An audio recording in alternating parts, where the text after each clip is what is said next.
Как почна проблема с мен да ме мачкат? Викам си, с Цанов може да се нямаме.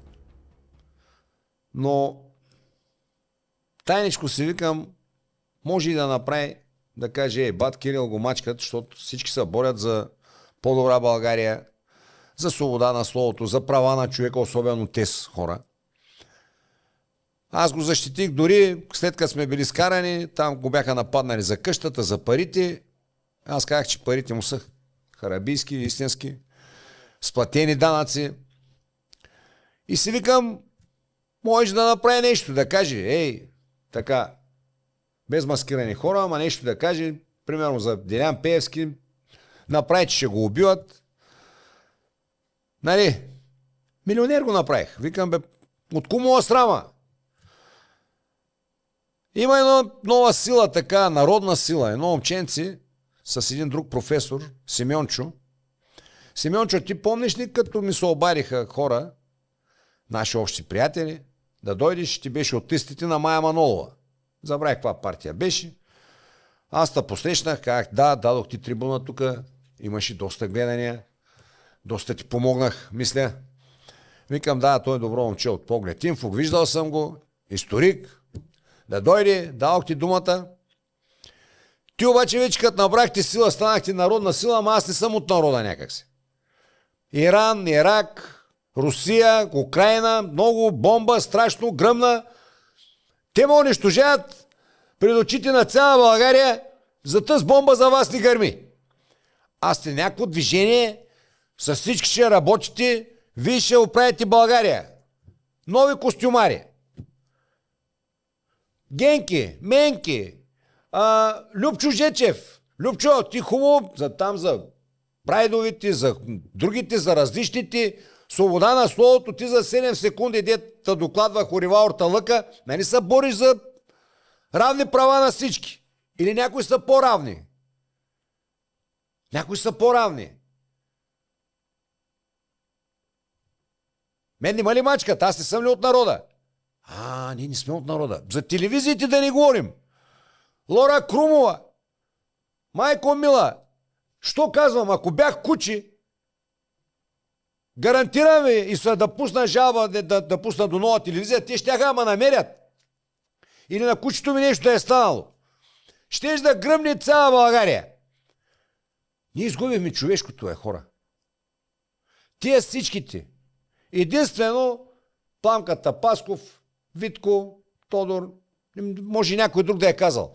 Никой от тея, така наречени влогари, така наречени свободни журналисти, които се борят за народа, които се борят за правдата, за всичко. Но аз не съм от народа. Що не съм от народа, знаете ли? Защото аз не съм от тях. Защото аз казвам, той е престъпник.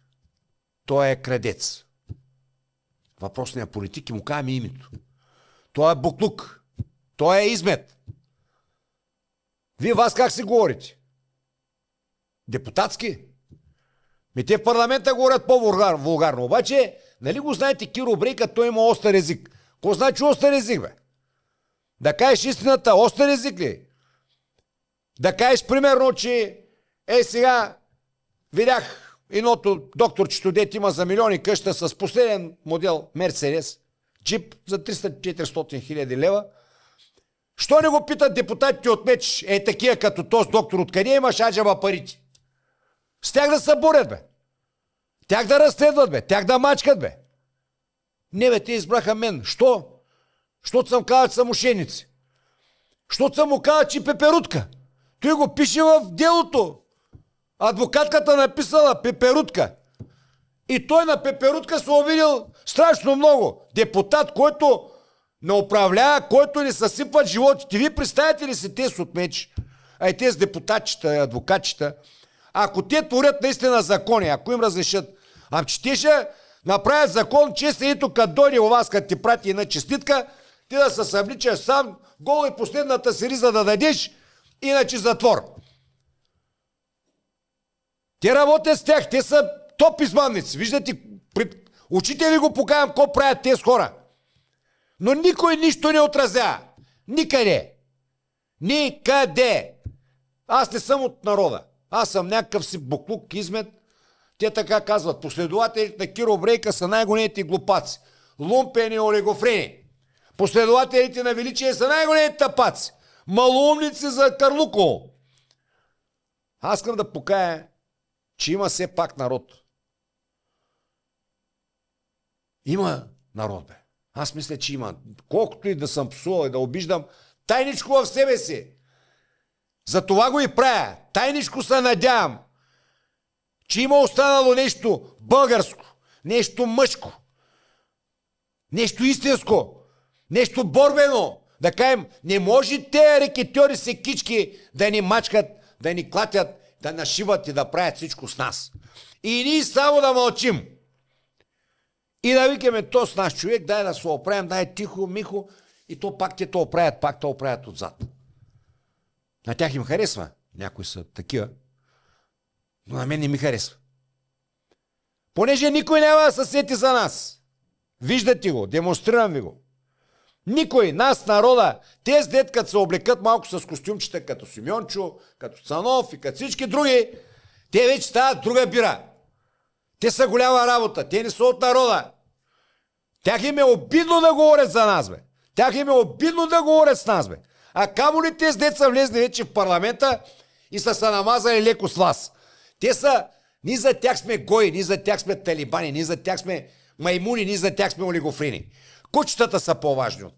Лошото, че на една камара от народа е така. Аз нямам нищо против кучетата. Имам против, че няма човеци. Че човека никой не го защитава. Никой. И трябва ние да се защитим. Лумпените, глупаците, народа, така наречен. Защото те ни наброят за живи. Аз мога да обиждам народа, аз съм винаги бил с народа. Аз съм от народа. Аз го обиждам, за да се стегне. За да каже, ние наистина не сме пасмина или народ, бе. Ние наистина не сме сганали народ, бе. До кога ще продължаваме стои унищожение на децата си? Млади хора, ще ви съсипят те. Джензи, менжди, грам не ги интересува.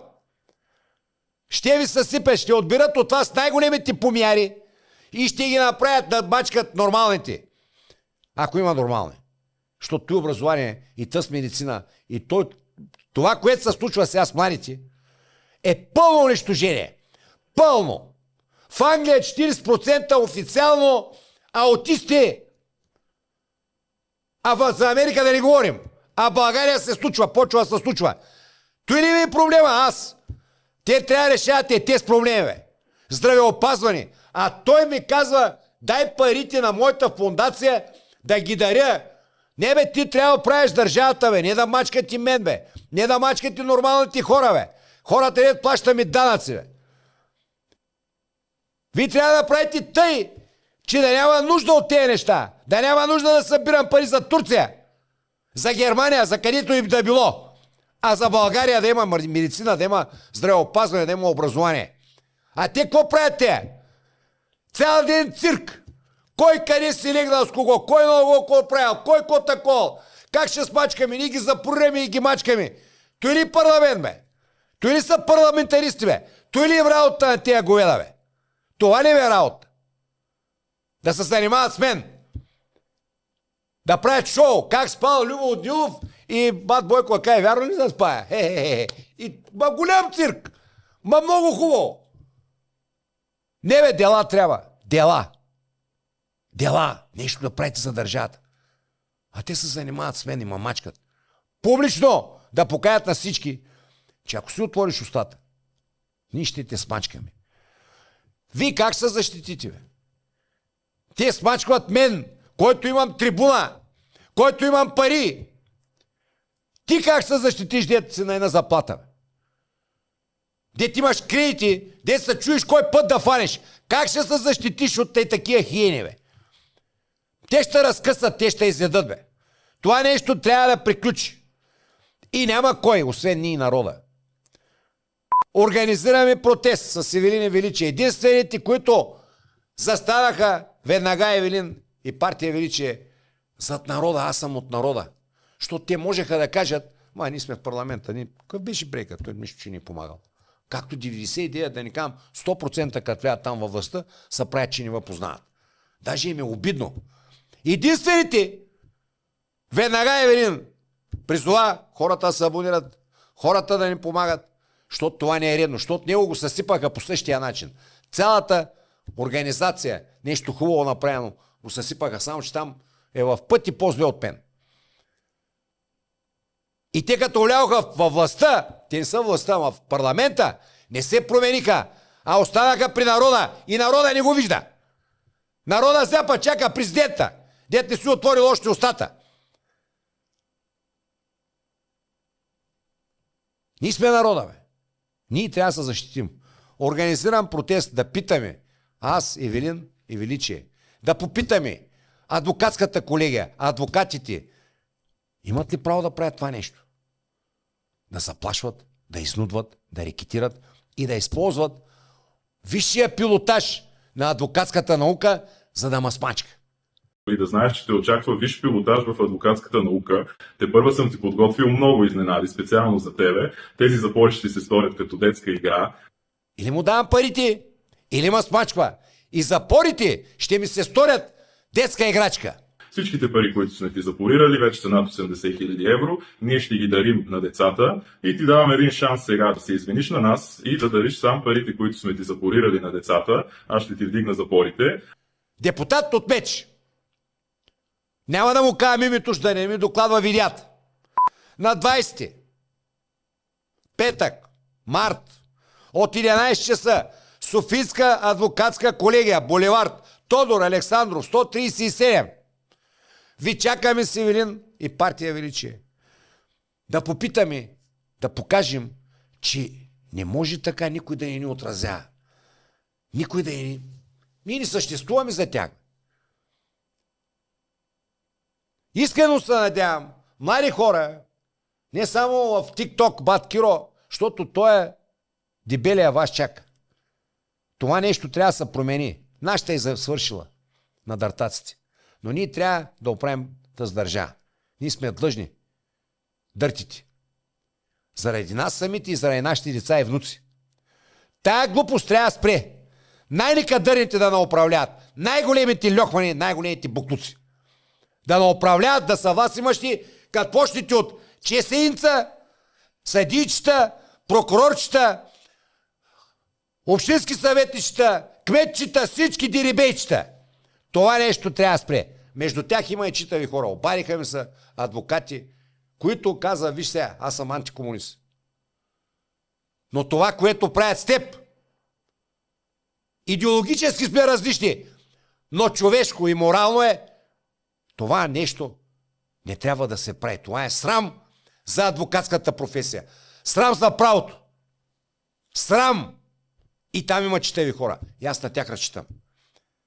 Чакам ви, дано да сме повече от на прайда. От тук на гей парада. Да му викат прайд. Дано. Дано да сме поне на половина, колкото за кучето Мая. Ако сме на половина, майко мила, всички ще ви напъплят те ви пъплят, те ви мачкат, те се подиграват с вас. И вас ви страх. Аз рискувах всичко. Аз си заложих парите. Аз си заложих здравето и нервите, за да ви покая истината. Как се сипаха, Евелин? Как се сипват хората? Аз не мълчах, можех да млъкна. Едно дело, голяма работа. Тая ще я го спечеля. И като пари, и като ме заплашваше, аз нямаше да кажа нищо и ще я заминат нещата. Но не. Аз съм от народа. Аз не съм от партии. Аз не съм политически активен, такъв зависим. Нещо да влизам в парламенти, да ставам с някакви постове. Не съм се допирал до нищо държавно. Освен да плащам данъци на тази държава. Чакам ви с Евелин на 20 от 11 часа, Софийска адвокатска колегия, булевард Тодор Александров в София. Някой да отиде в някой друг. Нищо, че и Софийска адвокатска колегия, някой може да се обърка. Чакам ви там. Искрено се надявам да сме повече хора и да покажем зъби, че така това нещо не трябва да продължава. Трябва да се вземат мерки, тия своеволия с хората трябва да приключат. Трябва тези двамата, адвокатката и адвоката, никога да ни припарват в съд, в кантора адвокатска. Те са срам за правото. Те са срам за адвокатската професия. А да не говорим за парламента.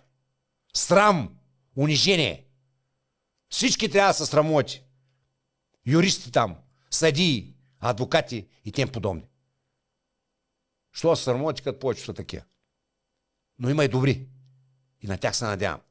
Чакам, дано да сме повече, отколкото на гей парад. Чао!